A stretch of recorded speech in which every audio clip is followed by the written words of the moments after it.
1 ಲಕ್ಷ ರೂಪಾಯಿ ಲವಣಿ ಸರ್. ಮತ್ತೆ ಸರ್ ಪೂರಿಗೆ 1 ಲಕ್ಷ ರೂಪಾಯಿ ಸಾಲ ಮಾಡಿ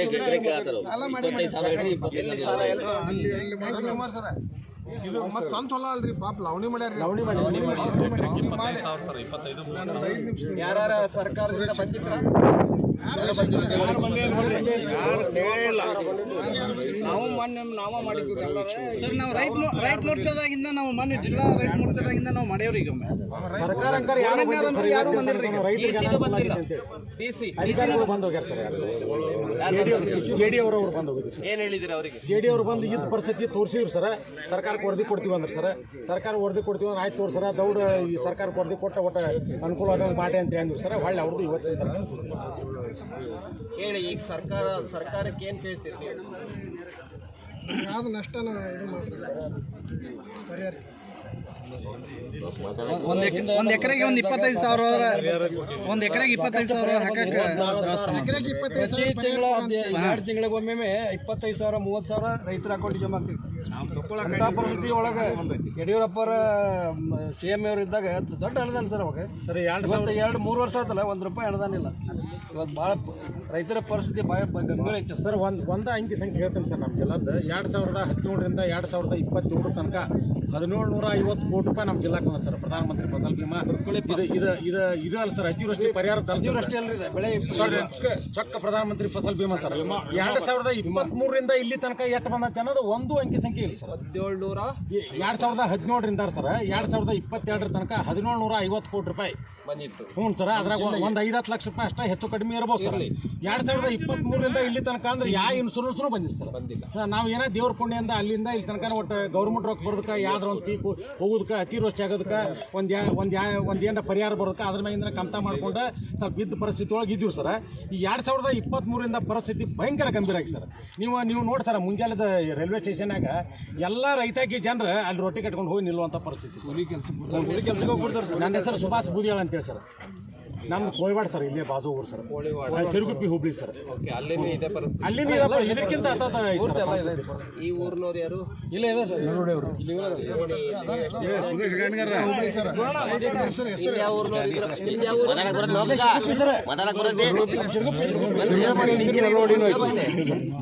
ನಾಲ್ಕನೇ ತಾರೀಕಿಗೆ ಬಿತ್ತೇವ್ರಿ. 6ನೇ ತಿಂಗಳದಾಗ 4ನೇ ತಾರೀಕಿಗೆ ಬಿತ್ತೇವೆ. ಹೆತ್ತಿರಿ ಒಂದು ಪ್ಯಾಕೆಟಿಗೆ 900 ರೂಪಾಯಿ. ಒಂದು ಪ್ಯಾಕೆಟ್ ಅಂತಾವು 2 ಪ್ಯಾಕೆಟ್ ಹೋಗ್ತಾವ್ರಿ. ಅವು ಊರ ಕಾಳು, ಗೊಬ್ಬರ, ಬೀಜ ಇದಕ್ಕೆ ಹರಗೋದು ಬಿತ್ತೋದು ಅಂತಂದ್ರೆ ಒಂದು ಎಕರೆಗೆ 15,000 ರೂಪಾಯಿ ಖರ್ಚಾಗಿ. ಇನ್ನುವರೆಗೆ ಇದು ಬರಂಗೇ ಇಲ್ಲ ಬಿಡಿ. ಹರಗೋದು ಪರಿಸ್ಥಿತಿನೇ ರೀ ಈಗ ನೆಕ್ಸ್ಟ್ ಅಕ್ಟೋಬರ್ಗೆ ಈಗ ಅದು ಮಳೆ ಆದ್ರೆ ಮುಂದೆ ಕಡ್ಲಿ ಬಿತ್ತೋದ್ರಿ. ಈಗ ಮಳೆ ಹಾಕೊಂತ ಹೋದ್ರೆ ಮುಂದೆ ಕಡ್ಲಿ ಬಿತ್ತೇವೆ, ಇಲ್ಲಾಂದ್ರೆ ಕಡ್ಲಿ ಪೀಕ ಹವಾಮಾನ ಈಗ ರೀತಿಗೆ ಮಳೆ ಆದ್ರೆ ಮುಂದೆ ಕಡ್ಲಿ ಪೀಕ್ ಬರ್ತದೆ. ಇದಂತ ಏನು ಬರಂಗಿಲ್ಲ ಬಿಡ್ರಿ. ಈಗ ಇದು ಎಕರೆಗೆ 1 ಅಲ್ಲ 50 kg ಸತಿಗೆ ಬರೋದಿಲ್ಲ ಇದು. ಕೊಡ್ರಿ. ಇದೆಲ್ಲ ಬಿತ್ತಿದಿರಲ್ಲ ನೋಡಿ ಸರ್, ಮಳೆ ಇಲ್ಲ ಅಂತ 4ನೇ ತಾರೀಕಿಗೆ ಮೊದಲಕ್ಕೆ ನಾವು ಬಿತ್ತುವ ಕಾಳು ಉರುವಾಗ ಮಳೆ ಆಗ್ತದೆ. ಅದಾಗ ಅಲ್ಲೊಂದು ಹುಡ್ತದೆ. ಆಮ್ಯಾಗ ಏನಾಗ್ಬಿಡುತ್ತೆ, ಮಳೆ ಹೋಗ್ಬಿಡುತ್ತೆ, ಹುಟ್ಲಿಲ್ಲ. ಮತ್ತೊಂದು ಮಳೆ ಆಗ್ತದೆ, ಮತ್ತೆ ಬೀಜ ಹಾಕಿದ್ರೆ ಮತ್ತೆ ಮಳೆ ಹೊತ್ತು ಹುಟ್ಲೇ ಇಲ್ಲ. ಅದೇ ಪೂರ್ತಿ ಪ್ರಮಾಣದಾಗ ಹುಟ್ಟು ಮಳೆ ಆಗಲಿಲ್ಲ ರೀ. ಸ್ವಲ್ಪ 1 ಇಂಚಿನಷ್ಟು ಮಳೆ ಆತ್ರಿ. ಅದಕ್ಕೆ ನಾಳೆ ಮಳೆ ಆಗ್ಬೋದು ಅನ್ನೋ ಆಸೆಯಾಗ ಬಿತ್ತಿದೀವಿ ನಾವು. ಮಳೆ ಇಷ್ಟು ಹುಟ್ಟಿ 2 ತಿಂಗಳ ಮಳೆ ಹೋತಂದ್ರೆ ಸಣ್ಣ ನೋಡ್ರಿ ಸರ್. 3 ಸಲ ಜೂನ್ ಮೊದಲೇ ವಾರದಾಗ ಬಿತ್ತಿದ್ರಿ ನೋಡ್ರಿ ಸರ್. ಮುರಿಯಪ್ಪ ಕೊಳ್ಳಿ ರೀ. ಇದನ್ನ ನೋಡ್ರಿ, ಇದನ್ನ ಒಣ್ಣೆ ಕೂರಿದ್ರೆ ಜೂನ್ ಮೊದಲೇ 2ನೇ ಜೂನ್ ಕಡೆ ವಾರದಾಗ ಇನ್ನೊಂದು ಹಂಗೆ ನೋಡ್ರಿ. ಹಂಗೆ 3 ಟೈಮ್ ಊರಿಯವ್ರಿ. ಇದು ಹುಳನೇ ಇದೆ. ಅಲ್ಲೊಂದು ಗಿಡ ಐತಿ.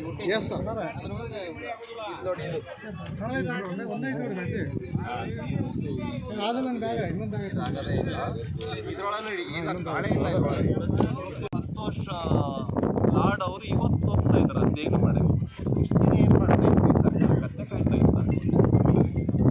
ಒಬ್ಬ ಅಧಿಕಾರಿ ಬಂದಿಲ್ಲ. ರೈತ ಹೆಂಗಿದ್ದಾನೆ, ಬದುಕಿದಾನೋ ಸತ್ತಿದಾನೋ ಅಂತ ನೋಡಕ್ಕೆ. ಆದ್ದರಿಂದ ಕೂಡಲೇ ಸರ್ಕಾರ ಈಗೇನು ಸ್ವಲ್ಪ ಮಳೆ ಕಾಣಿಸ್ತಾ ಇದೆ, ಬಿತ್ತನೆ ಮಾಡಬೇಕು ಅಂತ ಹೇಳಿದ್ರೆ ಪರಿಹಾರ ಕೊಟ್ಟರೆ ಮಾತ್ರ ಬಿತ್ತನೆ ಮಾಡ್ತಾನೆ. ಕಡ್ಲೆ ಗಿಡ್ಲೆ ಏನಾರು ಹಾಕ್ಕೊಳ್ಬೇಕು ಅಂತಂದ್ರೆ ಮಳೆ ಸಂಪೂರ್ಣವಾಗಿ ಕೈ ಕೊಟ್ಟಿದೆ. ಆದ್ದರಿಂದ ಭಾರತೀಯ ಜನತಾ ಪಾರ್ಟಿ ಪ್ರತಿಪಕ್ಷವಾಗಿ ಆಗ್ರಹಪಡಿಸ್ತಾ ಇದೆ. 1 ಎಕರೆಗೆ 50,000 ರೂಪಾಯಿ ಪರಿಹಾರವನ್ನು ಕೊಡಬೇಕು. ಮೊದಲನೇ ಹಂತವಾಗಿ 25,000 ರೂಪಾಯಿಯನ್ನು ಬಿಡುಗಡೆ ಮಾಡಬೇಕು ಅಂತ ಆಗ್ರಹಪಡಿಸ್ತೇವೆ. ಎರಡನೇದಾಗಿ ರೈತ ಏನು ಸಾಲ ಮನ್ನಾ ಮಾಡಿದ್ದಾನೆ, ಅವನಿಗೆ ಸಾಲ ತೀರ್ಸೋದಕ್ಕೇನು ಸ್ವಲ್ಪ ಬೆಳೆ ಬಂದೇ ಇಲ್ಲ ಕೈಗೆ. ಹಾಗಾಗಿ ಈ ಬಾರಿಯ ರೈತರ ಸಾಲವನ್ನು ಮನ್ನಾ ಮಾಡಬೇಕು ಅಂತ ಆಗ್ರಹಪಡಿಸ್ತೇವೆ. ಮೂರನೇದು, ಬೆಳೆ ವಿಮೆ ಕಟ್ಟಕ್ಕೂ ಅವನ ಹತ್ರ ದುಡ್ಡಿಲ್ಲ. ಗೊಬ್ಬರಕ್ಕೆ, ಬೀಜಕ್ಕೆ, ಆಮೇಲೆ ಗಳೆವನ್ನು ಬಾಡಿಗೆ ತೆಗೆದುಕೊಳ್ಳೋದಕ್ಕೆ, ಇನ್ನು ಔಷಧಿಗೆ ಎಲ್ಲ ಸಾಲ ಮಾಡಿರೋದು. ಮನೆಯಲ್ಲಿ ಅಲ್ಪ ಸ್ವಲ್ಪ ಬಂಗಾರನೂ ಕೂಡ ಒತ್ತೆ ಇಟ್ಟಿದ್ದಾರೆ. ಆದ್ದರಿಂದ ಸಾಲ ಮನ್ನಾ ಮಾಡಬೇಕು ಅಂತ ಆಗ್ರಹಪಡಿಸ್ತೇವೆ.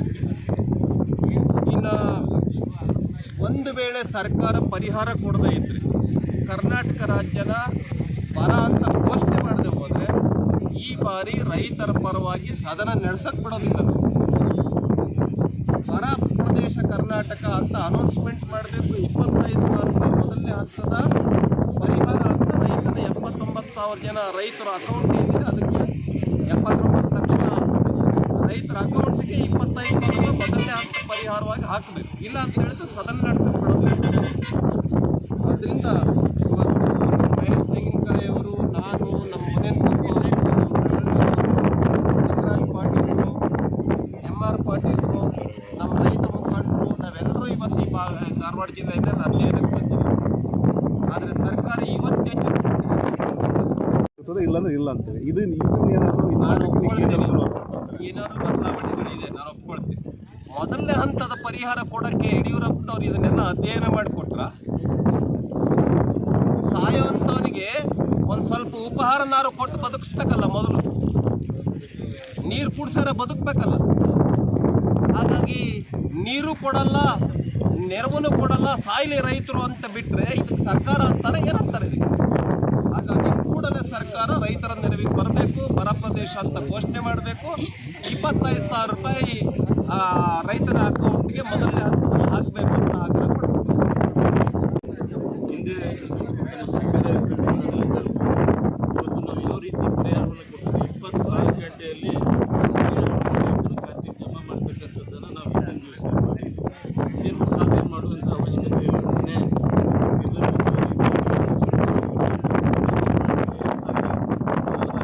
ರೈತನ ಬೆಳೆ ಕಳ್ಕೊಂಡಂತ 24 ಗಂಟೆಯಲ್ಲಿ ಪರಿಹಾರವನ್ನು ಕೊಟ್ಟು ರೈತನೇ ನೆರವಿಗೆ ನಾವು ಬಂದಿದ್ದೀವಿ.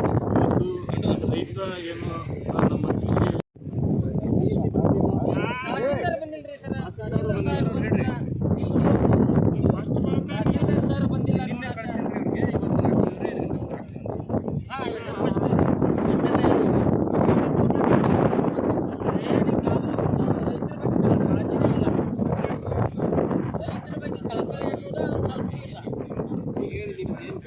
ನಮಗೆ ರೈತರನ್ನ ಸ್ವಲ್ಪ ಒಂದಿಷ್ಟು ಬರಗಾಲ ಪರಿಹಾರ ಕೊಟ್ಟು ಬದುಕಿಸುವಂಥ ವ್ಯವಸ್ಥೆ ಆಗಬೇಕು. ಹೊಳ್ಳಿ ಸಬ್ಸಿಡಿ ಒಳಗೆ ನಮ್ಗೆ ಏನಾರ ರೈತರಿಗೆ ಸಿಗುವಂಥ ವ್ಯವಸ್ಥೆ ಆಗಬೇಕು. ಸಬ್ಸಿಡಿ ಒಳಗೆ ಗೊಬ್ಬರ ಆಗಲಿ, ಬೀಜ ಆಗಲಿ. ಹಾಂ, ಹಾಕಿಲ್ಲ.